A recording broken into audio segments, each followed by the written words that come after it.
Okay, so I'm heading now towards my kitchen and our kitchen, and so this is our stove, and this is called chicken karahi that my wife cooked, and so it's just about ready here.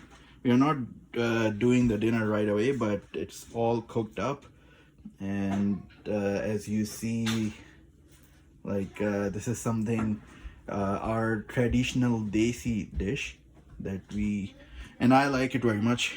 So, and this is our stove. And just to let you know that winter is just about to begin, so most of our activities will be indoors because of that. Again, we live in Winnipeg, Manitoba, Canada. uh, Canada is really beautiful, but right now we are just inside, so enjoying indoor activities. uh, this is just like, it's not an indoor activity basically. It's just that we do the dinners and lunch. Normally everybody does that, but just wanted to let you know about this, guys. Thank you, take care, bye bye.